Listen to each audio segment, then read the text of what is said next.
Baik, Assalamualaikum warahmatullahi wabarakatuh. Izin perkenalkan, nama saya Salman Abdan Zakian dengan NIM 25 19 10 20 10 24 dari Prodi Teknik Elektro. Kali ini saya akan menjelaskan presentasi tentang pembangkit listrik tenaga air. Jadi pertama adalah pengantar. Syukur alhamdulillah karena berkat Allah Subhanahu wa taala saya bisa menyelesaikan presentasi ini dengan tersusun dengan baik sehingga saya dapat mempresentasikannya saat ini. Jadi yang pertama adalah pengertian. Jadi pembangkit listrik tenaga air adalah sistem pembangkit listrik yang memanfaatkan energi kinetik terutama dari aliran air. Jadi PLTA ini merupakan salah satu pembangkit listrik yang sumber energinya terbarukan, jadi nggak pernah habis dan persediaannya selalu melimpah. Sejarah pembangkit listrik tenaga air ini pertama kali dibangun di Inggris pada tahun 1878 yang oleh William George Armstrong. Lalu PLTA komersial itu hadir di Amerika pada tahun 1882. Di Indonesia sendiri PLTA itu sudah ada sejak zaman Belanda ya. Pertama kali itu dibangun di Bandung dengan, kalau nggak salah namanya PLTA Bangkok, itu pada tahun 1923. Jadi setelah kemerdekaan PLTA di Indonesia terus berkembang. Terus jenis-jenis PLTA yang ada di Indonesia, terutama ya di yang umum lah. Yang umum itu ada berdasarkan dari pembentukan atau lokasi, yaitu ada waduk lembah, waduk tepi sungai, waduk layanan. Dan jenis PLTA yang berdasarkan fungsi atau tujuan pembangunannya itu ada waduk ekaguna atau waduk multiguna. Jadi waduk ekaguna itu yang fungsinya hanya satu, sedangkan kalau waduk multiguna ini fungsinya untuk beberapa fungsi ya, untuk beberapa kebutuhan. Lalu kelebihan PLTA ada beberapa, yaitu energi terbarukan dan ramah lingkungan, lalu biaya operasionalnya yang relatif rendah, menghasilkan listrik dalam jumlah besar, umur teknis instalasi yang panjang, dan bisa digunakan untuk pengendalian banjir dan irigasi.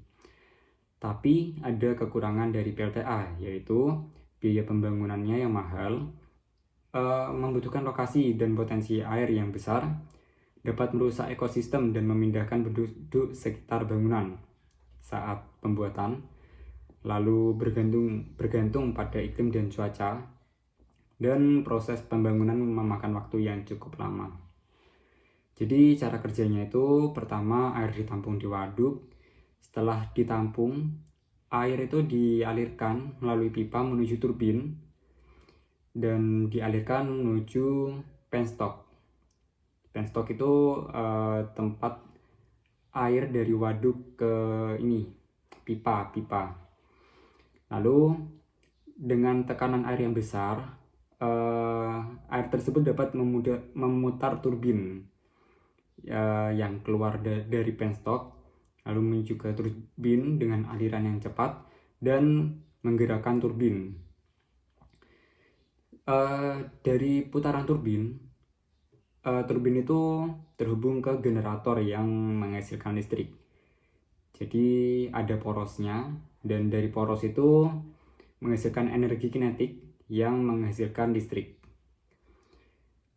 Terus melalui prinsip induksi elektromagnetik. Lalu setelah listrik diproses di generator, listrik disalurkan via jaringan distribusi melalui transformator, dan selanjutnya listrik dialirkan ke penduduk sekitar, lebih tepatnya ke jaringan listrik tenaga tinggi terlebih dahulu, lalu disebarkan menuju jaringan tenaga rendah yang bisa dinikmati oleh fasilitas umum seperti masyarakat ataupun lainnya. Jadi ini dia